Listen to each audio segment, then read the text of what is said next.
syukur kehadirat Allah Subhanahu wa Ta'ala karena kami masih diberi kesempatan untuk kumpul bersama di tempat yang berbahagia, yang penuh suasana hangat pada hari ini. Terima kasih juga kami sampaikan mewakili Ibu Desi bersama keluarga beliau atas kehadiran bapak-bapak dan ibu-ibu sekalian yang meluangkan waktunya pada sore hari ini. Baik, ada beberapa cara yang akan kita laksanakan pada sore hari ini, yaitu yang pertama pembukaan oleh protokol yang sesaat sedang berlangsung. Yang kedua nantinya sepatah kata dari Ibu Desi Susanti Sutomo, kemudian dilanjutkan dengan siraman rohani, dan terakhir ada dua, yaitu tanya jawab dan dilanjutkan dengan doa. Baik, kita persingkat waktu untuk acara selanjutnya, yaitu sepatah kata yang nantinya akan dibawakan oleh Ibu Desi Susanti Sutomo. Jadi perlu bapak-bapak, ibu-ibu ketahui bahwa undangan ini merupakan acara sosialisasi nilai-nilai kebangsaan yang bertemakan keagamaan. Assalamualaikum warahmatullahi wabarakatuh. Alhamdulillah, semangat ya. Baik, sebelumnya marilah kita bersyukur kehadirat Allah Subhanahu wa Ta'ala, karena kepadanya lah kita bersyukur, dan sebaik-baiknya bersyukur adalah milik Allah Subhanahu wa Ta'ala. Dan salam, salawat dan taslim kita curahkan kepada junjungan kita Nabi besar Muhammad Shallallahu Alaihi Wasallam. Allahumma sholli ala Sayyidina Muhammad wa ala ali Sayyidina Muhammad. Baik, sebelumnya mungkin ada yang baru pertama kenal di sini, ketemu terus sama saya, mungkin cuma nama saja lewat spanduk atau baliho ya. Karena di sini saya melihat ada banyak juga milenial muda. Ya, perkenalkan, nama saya Desi Susanti Sutomo dan saya dari Partai Nasdem yang sekarang alhamdulillah kembali duduk sebagai anggota DPRD Provinsi Sulawesi Selatan, dan termasuk juga salah satu dari Dewan Provinsi di Sulawesi Selatan yang muda umurnya. Jadi senang juga melihat banyak kaum milenial, adik-adik yang hadir di kesempatan pada hari ini dalam sosialisasi nilai-nilai kebangsaan dengan tema keagamaan. Baik, dan sebentar akan ada juga kultum yang akan mengisi acara kita pada hari ini. Namun sebelumnya saya ingin menjelaskan sedikit mengenai sosialisasi nilai-nilai kebangsaan. Dan pada hari ini nilai-nilai kebangsaan, karena kami sebenarnya banyak kegiatan di DPRD Provinsi. Ada sosialisasi produk hukum atau perda, dan juga salah satunya sosialisasi nilai-nilai kebangsaan dan juga reses. Dan pada hari ini nilai-nilai kebangsaan, saya ingin menjelaskan sedikit bahwa nilai-nilai kebangsaan ini adalah nilai yang melekat pada setiap warga negara atau norma-norma kebaikan yang terkandung dan menjadi ciri kepribadian warga negara Indonesia yang bersumber dari Undang-Undang Dasar Negara Republik Indonesia dan Undang-Undang dan Pancasila maksud saya. Dan ada 7 nilai kebangsaan yang dapat diterapkan dalam kehidupan demokrasi, yaitu nilai kemanusiaan, nilai agama, nilai produktivitas, nilai kebangsaan, nilai demokrasi, nilai kesamaan derajat, dan nilai-nilai ketaatan hukum. Dan itulah yang menjadi nilai-nilai kita secara warga negara Indonesia yang bersumber dari Undang-Undang Republik Indonesia dan Pancasila. Karena kebetulan besok ini insya Allah dalam waktu dekat kami akan ada juga kegiatan sosialisasi produk hukum yang membahas mengenai RPJMD. Jadi ini menjadi salah satu kegiatan kami semua untuk dapat silaturahim kepada masyarakat. Mungkin seperti itu yang dapat saya sampaikan. Dan sekarang kita akan mendengarkan kultum yang akan dibawakan oleh suami saya sendiri, alhamdulillah. Karena beliau ini saya ingin memperkenalkan salah satu tokoh agama yang banyak membawakan materi-materi keagamaan di kampung beliau. Jadi untuk itu semoga ini akan menjadi pendidikan bagi kita semua, termasuk diri saya pribadi. Bismillahirrahmanirrahim. Assalamualaikum warahmatullahi wabarakatuh.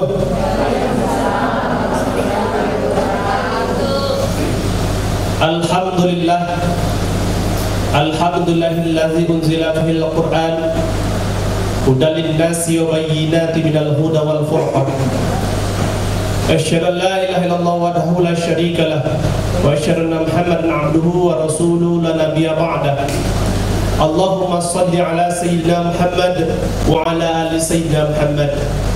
Kalau ada pertanyaan-pertanyaan terkait tentang usulan-usulan, nanti silakan sampaikan setelah tutup. Boleh, jadi ada waktu untuk mencari pertanyaan apa, kira-kira seperti itu ya. Kemudian hormat kami buat abang dan kami, sudah saya anggap juga sebagai keluarga di sini, yang hadir terus bersama kami mengawal, dan alhamdulillah beliau hadir juga Pak Supardi, ada juga Pak Dina hadir juga bersama kita, Pak Alvis, ya. Terima kasih hadir juga tokoh-tokoh masyarakat, tokoh agama, tokoh pemuda, tokoh wanita. Ini kaum milenial yang saya banggakan. Saya tidak bisa sebutkan satu persatu, ini terlalu banyak. Baik, pertama bersyukur kepada Allah Subhanahu wa taala alladzi khalaqas samawati wa ma fil ard wa ma bainahuma fi sittati ayyamin tsumma stawa al-'arsy ma lakum min dunihi min waliyyin wa la shafi'in fala tadhakkarun. Bersyukur kepada Allah Subhanahu wa taala karena Allah lah tempat kita bersyukur, dan sebaik-baiknya syukur adalah milik Allah Subhanahu wa taala. Bagaimana tidak? Ini saya katakan bahwa di luar Ramadan sana, ini biasanya kaum ibu-ibu dulu saya katakan. Kalau ngumpul biasanya tuh ceritanya tuh panjang banget gitu. Sampai-sampai kadang-kadang lupa yang disampaikan menceritakan aib orang lain. Itu kejadian itu Pak kalau di sebelum bulan suci Ramadan. Hebatnya Ramadan, ibu-ibu ngumpul sekarang gak berani lagi ngomong tentang aib orang lain. Ada yang tahu kenapa?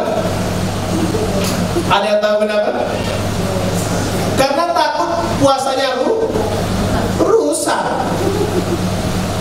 Pak, saya nggak berani nih Pak, kalau misalkan ada lagi orang berpuasa tapi menceritakan orang lain, itu gimana hasilnya? Saya nggak tahu lagi. Jadi saya tanya ibu sini, masih kalau ngumpul-ngumpul masih menceritakan orang lain atau tidak belum puasa?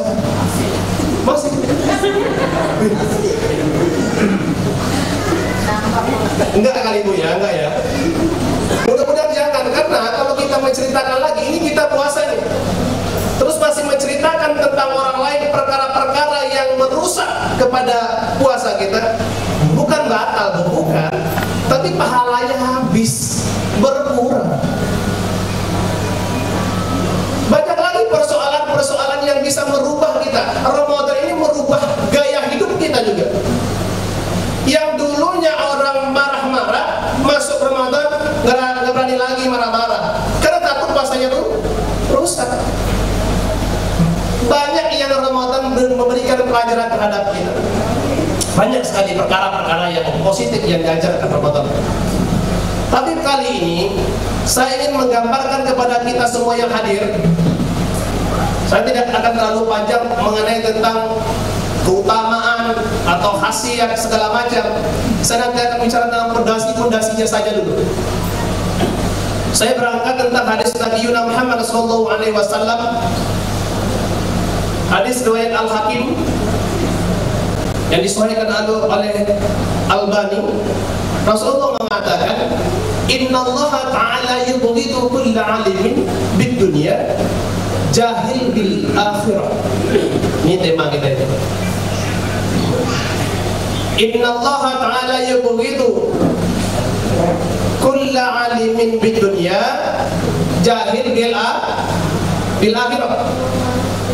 Kira-kira artinya begini. Allah akan marah dan sangat marah, bahkan murka terhadap kita, orang-orang yang begitu hebatnya pengetahuan ilmu dunianya, perkara-perkara dunianya, jahil bil akhirah, tapi bodoh tentang persoalan akhirat. Bodoh tentang pengetahuan agama yang mengantarkan kita kepada akhirat kelak. Banyak hari ini yang kita dengar, bahkan kita saksikan, anak-anak kita Pak berlomba-lomba kita antarkan kepada tempat-tempat yang sifatnya umum, yang menurut pemikiran kita, analisa pemikiran kita, jika anak ini hebat bahasa Inggris, matematikanya hebat, bahasa Indonesianya hebat, ilmu pengetahuan umumnya hebat, anak ini nanti ke depannya sukses. Anak ini jago IT Pak, anak ini masalah dunia pakar sekali, sehingga berlomba-lomba kita mensekolahkan anak ini di tempat umum. Lupa pesantren Pak. Padahal hal yang penting kata Allah Subhanahu wa Ta'ala, untuk apa kamu hebat di dunia? Perkara-perkara dunia Allah murka, tapi kamu bodoh persoalan-persoalan akhirat. Saya ingin mencontohkan saja, karena ini adalah bulan suci Ramadan. Banyak hal mungkin yang kita lupa. Saya tidak mengatakan bahwa tidak tahu. Banyak hal mungkin yang kita lupa karena kita tidak sering membaca hal yang dasar saja tentang mengenai siapa sih orang yang boleh membatalkan puasa. Berapa orang sih yang boleh membatalkan puasa? Pertama, ini pondasi dulu, dasarnya kita belajar dulu puasa ini. Orang yang membatalkan boleh, dia membatalkan puasa itu pertama adalah anak kecil yang belum balik. Pak, anak kecil itu Pak belum balik dia, saya bertanya nih, apakah nanti puasanya diqadha atau dibayar fidyah? Saya tanya dulu nih kepada kita hadir, anak kecil yang belum sampai umurnya, belum balik, dan dikatakan balik adalah sampai umurnya Pak, berakal ya Pak. Kalau laki-laki ditandai keluarnya mani, maaf, ini pelajaran fikih. Kalau perempuan ditandai haid, itu udah dikatakan balik berakal. Pertanyaan saya kepada kita yang hadir, jika anak ini belum balik, apakah nantinya puasanya diqadha atau dibayar fidyah? Ayo, ada yang berani jawab? Kira-kira gimana? Karena ini dasar, makanya kita mendingan belajar dasar dulu daripada persoalan-persoalan lain yang kita bahas. Tahu, setuju ya? Anak ini, apakah dia mengqadha nanti puasanya atau membayar fidyah? Ayo, kira-kira ada yang mau jawab? Kalau nggak ada, saya jawab nih, benar? Baik, anak ini jika tidak sampai umurnya, belum balik, maka tidak dua-duanya. Tidak wajib dia mengqadha, tidak wajib pula membayar fidyah. Jadi anak-anak tidak berlaku buat orang dewasa. Jangan nanti pikirnya aku masih anak tapi umurnya udah dewasa. Anak-anak yang 7 tahun, sebenarnya sebagai orang tua kita telah wajib mengajarkan dia belajar tentang puasa, belajar tentang sholat. Ini Pak, sebagai orang tua kita 7 tahun dia udah wajib bagi kita untuk mengajarkan dia cara berpuasa itu seperti apa. Jangan dipaksa, tidak. Misal anak kita puasanya mampunya dalam satu hari itu 3 jam, silakan. Kali jam 7 pagi, 8, 9, kata dia saya nggak sanggup lagi Pak, saat ini nggak sanggup lagi Ma, monggo puasa saja, buka saja. Terus belajar terus sampai pada akhirnya, karena dia sering belajar, mengasah sampai dia tembus 1 hari. Belum sampai umurnya tapi dia tembus, ini anaknya luar biasa. Itu yang pertama.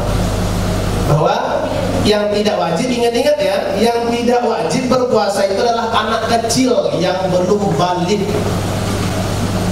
Pertama. Yang kedua, siapa lagi orang yang tidak wajib puasa?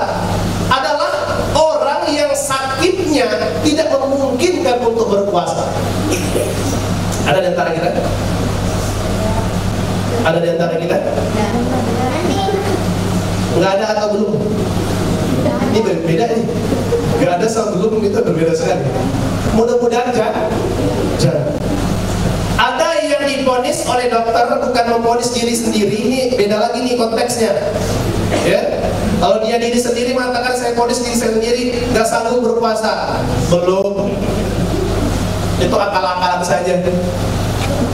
Orang yang diponis tidak bisa berpuasa itu orang yang memponis dan orang yang ahlinya, dokter. Bapak ini simpulan tidak sanggup berpuasa, tidak boleh berpuasa lagi. Kenapa? Karena dia harus ada rutin meminum obat, kalau enggak nanti bisa-bisa fatal. Atau bapak ini penyakitnya sudah kronis sekali, sehingga ketika dia berpuasa semakin parah sakitnya. Maka orang seperti ini tidak wajib berpuasa. Saya tanya lagi kepada Bapak Ibu, ini qadha atau bayar fidyah atau dua-duanya? Fidyah, qadha atau dua-duanya? Bayar? Itu, saya suka ini, ada walaupun nanti jawabannya nanti dulu nanti ada jawaban. Bayar fidyah? Saya setuju. Saya setuju bahwa ada orang sakit, siapa saja, orang tua kita, tetangga kita, keluarga kita yang divonis oleh dokter sakitnya tidak memungkinkan untuk berpuasa, maka nanti dibayar dengan fidyah. Saya tanya, fidyahnya itu berapa? Ayo. Ini udah ada nih, ketemu kasusnya. Masuk lagi kepada persoalannya, bayar fidyah. Oke. Bayar fidyah itu berapa kira-kira?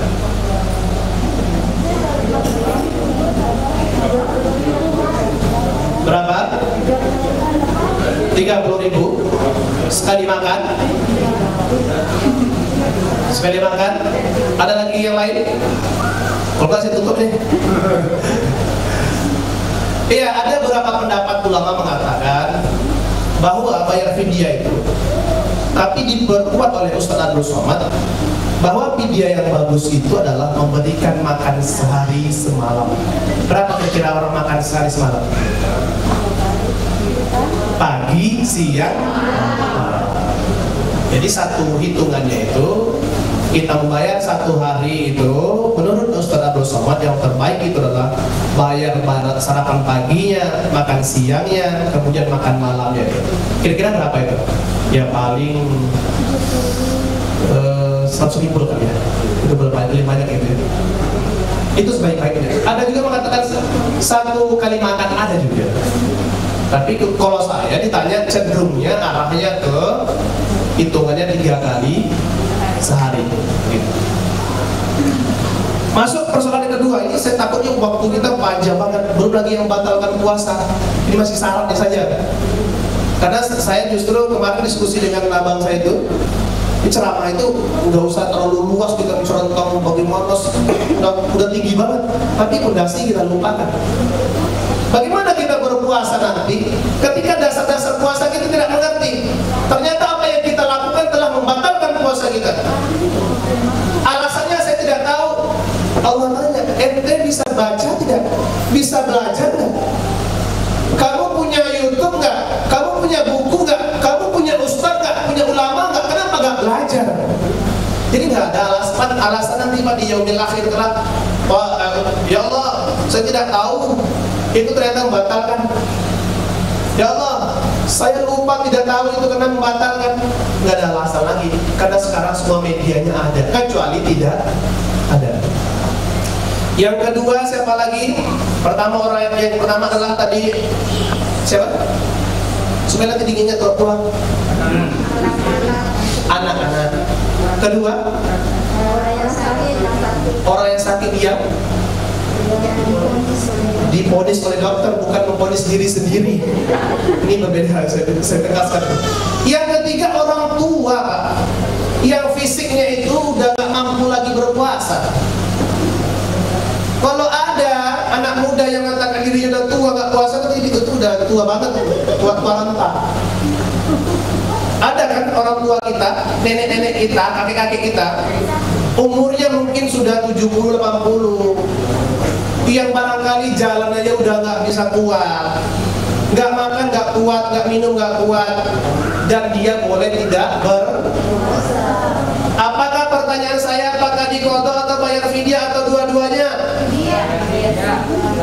Sebelah sini, kok nggak ada ya? Sebelah sini, bayar fidyah, qadha atau dua-duanya? Ini regu A, ini regu B ya misalnya. Ini regu A udah 200 poinnya. Bahwa bayar fidyah saja. Oke, paham sampai di situ? Nenek kita, kakek kita, jangan suruh lagi dia kayak nenek wajib puasa loh. Ganti dia sekarang aja nggak kuat puasa lagi, gantinya. Jadi alasannya seperti itu sederhana, bahwa dia bayar fidyah. Dia berapa hari yang tinggal? 30 hari. 30 hari bayar. 5 hari bayar. Pokoknya berapa yang tinggal. Ya, paham ya sampai situ? Kemudian siapa lagi? Orang yang hamil, tidak berlaku bagi bapak-bapak. Orang yang hamil bagi perempuan saja. Dan sebenarnya ini bagi orang yang berkeluarga. Yang hamilnya yang berkeluarga. Orang perempuan yang hamil boleh dia membatalkan puasanya. Catatannya dua, Pak. Pertama, ada orang yang hamil itu dia membatalkan puasanya karena nggak sanggup, lemes, lemah, nggak sanggup berpuasa. Pertanyaan saya, kalau seandainya perempuan hamil kemudian tidak sanggup berpuasa karena lemah, apakah bayar fidyah, qadha atau dua-duanya?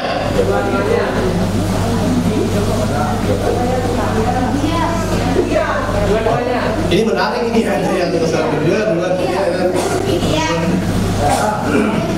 Bayar fidyah.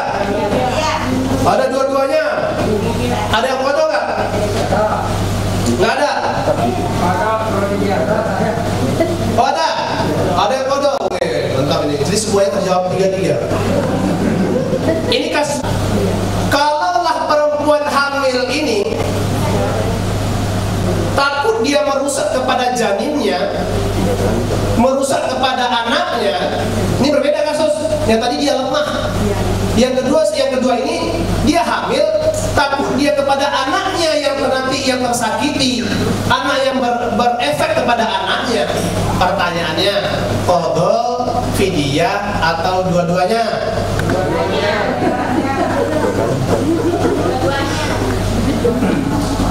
Ini menarik nih. Bagaimana? Dua-duanya? Baik. Ini boleh kita berbeda pendapat karena fikih juga berbeda pendapat.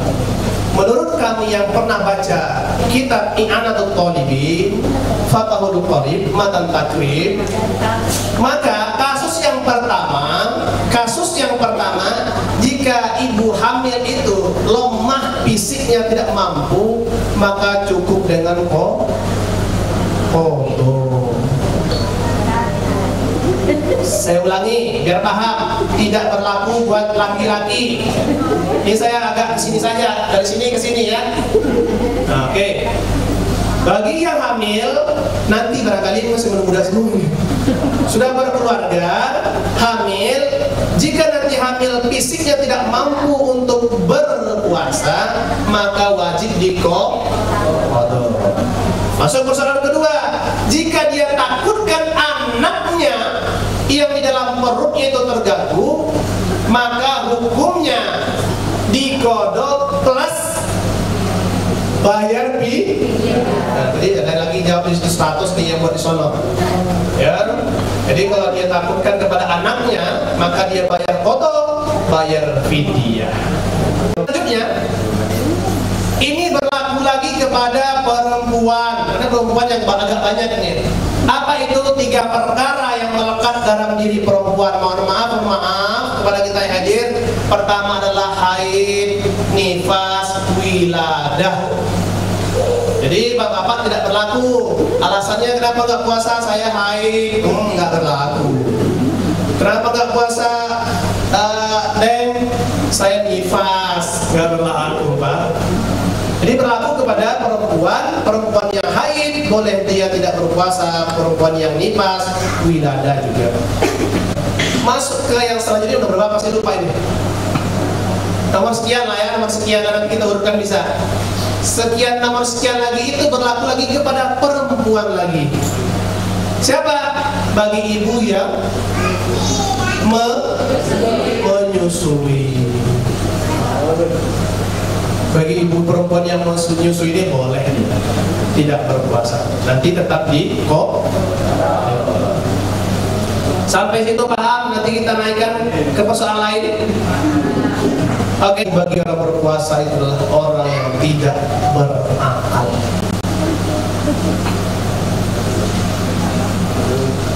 Pak, ada di antara kita orang tidak berakal, Ibu? Adanya kalau misalnya kita marah, ini nggak ada akal nih, nggak ada.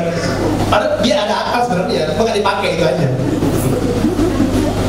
Boleh bagi orang tidak berpuasa, orang itu dikategorikan tidak ada akal. Catatan yang pertama adalah orang ada di sini. Tidak ya? Alhamdulillah. Orang gila Pak nggak wajib puasa. Apakah dia wajib qadha, bayar fidyah atau dua-duanya? Wes ini kan tadi jawabannya pas. Ya, jawabannya udah pas. Kemudian siapa lagi orang yang akal tadi, yang tidak ada akal? Bukan tidak ada akal, tidak berakal, tidak jalan. Itu tidur nanti perkara yang membatalkan atau tidaknya. Masa orang tidur dikatakan tidak wajib berpuasa? Gak apa-apa. Yang kedua, kategori selain daripada orang gila itu adalah mohon maaf jangan tersinggung kepada kita, pada pemilik keluarga kita adalah orang idiot Pak. Ini mohon maaf, Ibu mohon maaf semua. Disabilitas, orang yang saya tidak sebutkan lah ya, tapi paham kita maksudnya paham? Nah, udah, kalau udah paham itu udah. Dia tuh nggak wajib Pak berpuasa. Tapi pura-pura gila, pura-pura idiot, wajib apa kagak? Wajib. Kalau pura-pura nggak ada Pak. Baik, selesai perkara-perkara kita yang kita posisinya kita, kalau nggak dapat posisi itu maka kita wajib berpuasa. Saya balik ini supaya lebih mudah kita. Siapakah yang wajib berpuasa? Saya pindahkan yang tidak wajib. Jadi kalau posisi kita seperti tadi itu ada beberapa posisi. Mulai dari yang pertama adalah anak kecil, yang kedua orang sakit, orang tua, orang yang hamil, menyusui, haid, nifas, wilada, orang yang tidak beranak. Oke? Nanti itu alasan kita. Kalau seandainya nggak puasa kita pilih aja antara itu Pak. Nih seandainya sanggup kita ini, tapi nggak puasa pilih aja. Saya pikir cocoknya nggak berakal. Kalau tadi ya sanggup berpuasa tapi nggak mau puasa pilih aja yang tidak berakal, alias orang ke dalam mulut kemudian kita berkumur-kumur, membatalkan puasa atau tidak? Memasukkan makanan roti ke dalam mulut membatalkan puasa atau tidak? Apa bedanya Pak? Roti sama air tadi? Ini kan menarik nih. Saya ulangi, berkumur-kumur membatalkan atau tidak? Masukkan roti ke dalam mulut membatalkan atau tidak? Ada dua perbedaan ya. Pertama batal, pertama tidak, kedua batal. Memasukkan nasi ke dalam mulut membatalkan atau tidak?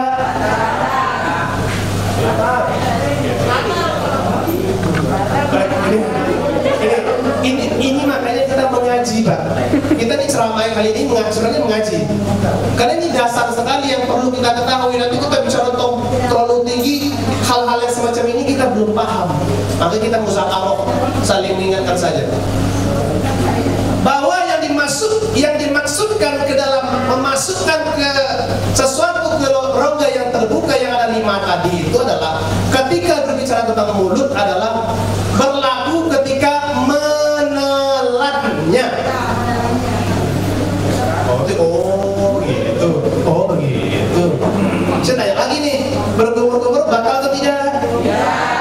Masukkan roti batal atau tidak?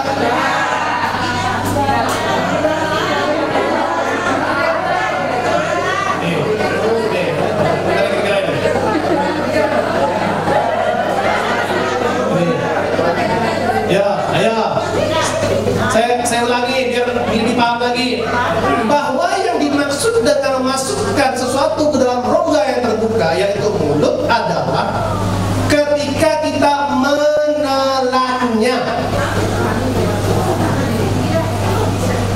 Saya ulangi, berkumur-kumur, apakah batal atau tidak? Masukkan roti batal atau tidak? Masukkan nasi batal atau tidak? Kalau begitu, kalau hanya sekedar memasukkan saja tidak, Pak? Ada catatannya, Pak? Nah, ini yang menarik. Kalau nggak sampai catatan, nanti kita bingung sampai di situ. Kalaulah berkumur-kumur itu tidak batal, pertama sebuah kasusnya begini, Pak.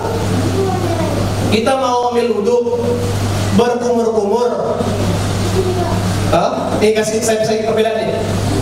Berkumur-kumur ambil wudhu. Tahu-tahu apa pertama dulu? Apa hukum berkumur-kumur ambil wudhu? Belum tahu. Hah? Wajib. Jangan ragu, Pak. Jangan ragu, jawab aja. Jangan ragu. Berkumur-kumur ambil wudhu, apa hukumnya? Wajib. Wih, senang banget. Wajib. Berkumur-kumur hukumnya adalah wajib. Kok wajib sih, Pak? Hukumnya adalah sunnah. Ini, Pak, berkumur itu sunnah. Cuci tangan sambil wudhu, cuci tangan, kumur-kumur, istinsa, masukkan air ke dalam hidung. Itu hukumnya adalah sunnah. Itu maksudnya sunnah. Perbedaan tadi sunnah dengan makruh, saya bilang, kalau kita lakukan di bulan puasa itu sunnah, berkumur-kumur, ambil wudhu nih, kita puasa nih, ambil wudhu, berkumur-kumur kita, itu adalah sunnah. Tapi kalau masukkan roti, beras, nasi, es krim dan lain sebagainya ke dalam mulut adalah makruh. Kalau ingat itu, berlakunya jika misal kita mengambil wudhu, kita lakukan perbuatan sunnah tadi, nih kita berkumur-kumur, pas ambil kumur-kumur, tiba-tiba petir, Pak, dong, kaget, ya kan? Terminum dikit, batal apa enggak?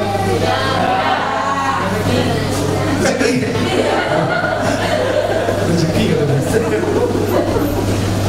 Ini saya tanya lagi nih, pas kita makan roti, bukan makan roti, bahasanya masukkan roti ke dalam mulut. Tahu-tahu ada tetangga usir klakson, wow, kemakan juga dikit, batal apa enggak? Ini nggak sengaja kita nih, karena jangan tetangganya nanti marah tetangga kita, petir lagi. Pas kita ini taruh aja roti ini, dor, kemakan dikit, batal apa enggak? Nggak sengaja loh, kita kena batal apa enggak? Nih, berarti udah mulai ketahuan nih garisnya nih ya.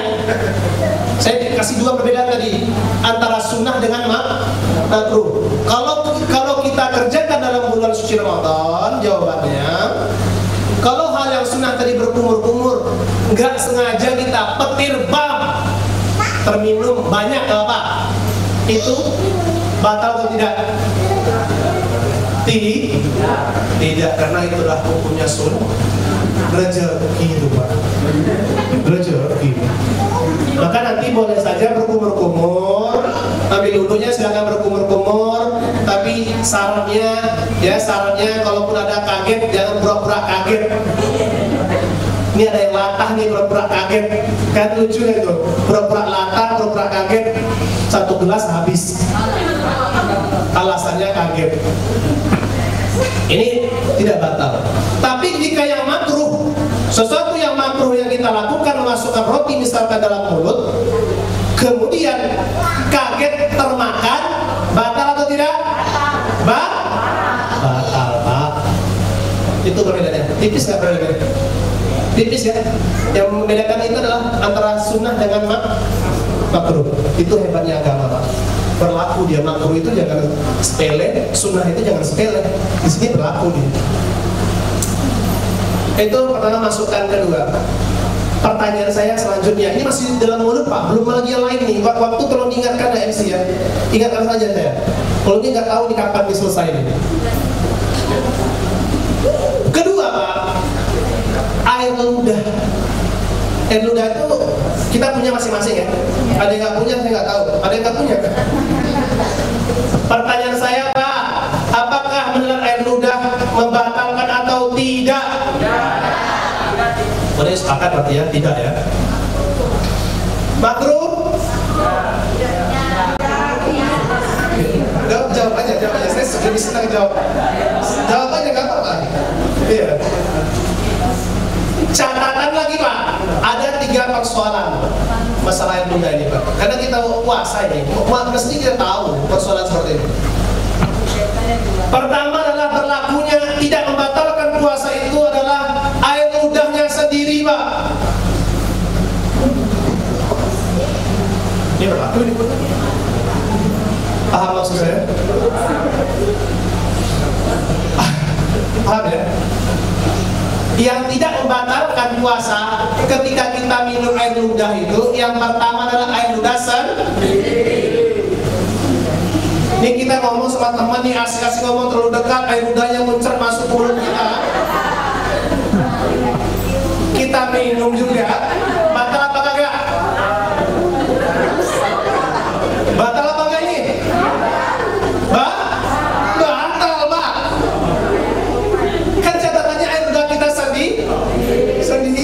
Jika teman ngomong dekat banget muncrat, yang temennya itu lagi enak aja dia telan, puasa, batal. Yang kedua, air ludah itu Pak berlaku jika dia di dalam mulut Pak.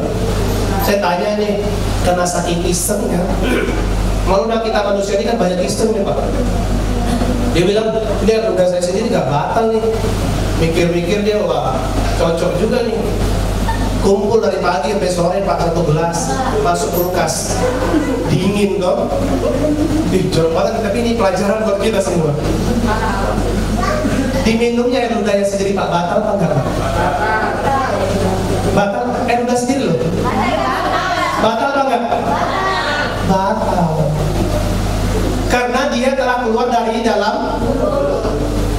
Berlaku itu Pak, air ludah yang kita telan itu beradanya di dalam mulut. Kalau udah di luarnya Pak, mau kumpulkan satu ember pun enggak, batal. Catatan ketiga, ini masih seputar air ludah. Selagi dia tidak bercampur dengan boleh. Bercampur dengan sesuatu apapun. Bercampur dengan sisa cabai sahur, cabainya kita telan, batal apa enggak? Sesuatu yang udah kita bercampur, misalkan gosok gigi, kan udah bercampur tuh dengan Pepsodent ataupun merek lainnya. Ini udah pada merek pula yang kita sebutkan, endorse pula nanti. Iya, sikat gigi, kemudian ataupun hal yang lainnya bercampur dengan ludah kita, tidak murni lagi, tidak original lagi, maka itu membatalkan puasa. Sampai di sini paham? Suatu yang misalkan jorok menurut dia muntah, terus dia lihat apakah dia batal atau tidak puasanya? Batal.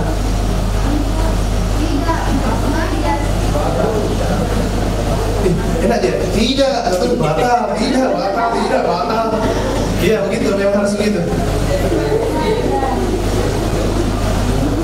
Kalaulah seseorang itu muntahnya dengan sengaja, maka membatalkan puasa.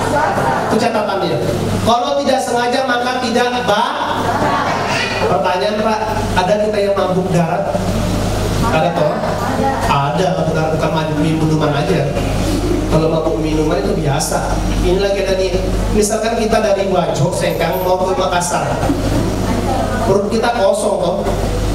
Ada nggak yang isi perutnya siang hari bulan puasa, tapi dia puasa? Nggak ada kan? Biasanya perut kita kosong gitu, Pak. Perjalanan jauh itu bisa mual.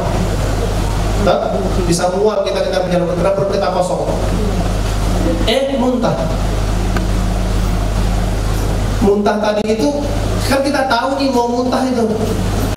Kita muntahkan. Sengaja nggak kita muntahkan itu karena udah mual? Sengaja tidak? Apakah itu membatalkan apa tidak? Tidak. Itu kalau seandainya mobil. Kalau pesawat, muntah lagi kita Pak, di ketinggian. Bukan lagi di daratan, di ketinggian kita muntah. Ini batal apa enggak? Tidak? Yakin? Mau tahu jawabannya? Tidak. Jadi dimanapun sifatnya itu berlaku Pak. Kereta, dalam air, di lautan, kapal, mobil, pesawat, kereta api itu tidak Pak. Catatannya Pak, tidak dengan sengaja. Tapi misalkan nih contoh kasus, saya paling tidak bisa melihat yang kotor-kotor. Kalau seandainya saya lihat itu bisa nanti muntah. Terus udah tahu di situ kotor, tempatnya jijik, saya datang juga, akhirnya muntah. Ini pertanyaannya, membatalkan puasa saya atau tidak? Batal apa tidak? Setuju. Jadi bersyukur kepada Allah Subhanahu wa taala, kita akhiri pengajian kita ini. Semoga Allah ridhoi pengajian kita ini, ya. Semoga Allah ridhoi. Semoga menjadi amal soleh buat kita semua. Wallahu muwaffiq ala aqwamit thoriq fastabiqul khairat. Wassalamualaikum warahmatullahi wabarakatuh. Bismillahirrahmanirrahim. Bismillah, alhamdulillah, la haula wala quwwata illa billah. Jadi hari ini berkumpul dengan masyarakat, banyak hal yang bisa kita bicarakan tentang Ramadan ini. Tadi kita buka pengajian tentang hal-hal yang dasar tentang agama. Bagaimana syarat sah seorang berpuasa, syarat wajib orang berpuasa, ataupun orang-orang yang berhak meninggalkan puasa. Orang yang berhak tidak berpuasa itu apa aja kategorinya kita dijabarkan. Kemudian sampai hal-hal yang membatalkan puasa yang prinsipnya adalah dasar daripada puasa itu sendiri. Maka perlu kita buka pengajian seperti ini. Karena banyak di kita, di kalangan masyarakat, banyak hal-hal yang tidak tahu tentang persoalan puasa. Apakah itu yang membatalkan puasanya atau yang merusak tentang pahala puasa itu sendiri. Banyak hal-hal yang sifatnya itu berpengaruh terhadap puasanya sendiri yang masyarakat belum tahu. Makanya pada kesempatan kali ini kita buka pengajian, kita buka keseluruhannya itu syarat-syarat wajib berpuasa, kemudian apa aja yang membatalkan puasa, yang tadinya harusnya kita masuk kepada hal-hal yang merusak puasa. Mudah-mudahan di bulan suci Ramadan ini kita betul-betul memahami tentang makna Ramadan secara hakiki. Kemudian kita keluar, seperti yang saya bilang, kita keluar dalam keadaan fitrah, kembali kepada fitrah, la'allakum tattaqun. Saya kira demikian kesimpulannya. Mudah-mudahan menjadi amal ibadah buat kita semua. Wallahu bi'ala wa bitoriq fastabiqul khairat. Wassalamualaikum warahmatullahi wabarakatuh. Ya, bismillahirrahmanirrahim. Hari ini sudah diselenggarakan sosialisasi nilai-nilai kebangsaan dengan tema keagamaan, dan bersyukur karena hari ini di bulan suci Ramadan dihadiri oleh ratusan peserta dari 2 titik acara kegiatan. Dan di sini juga kami bersyukur dapat berbagi 1000 liter dalam bulan suci Ramadan. Dan insya Allah kedepannya pun kami akan selalu bersama-sama masyarakat, turun ke masyarakat.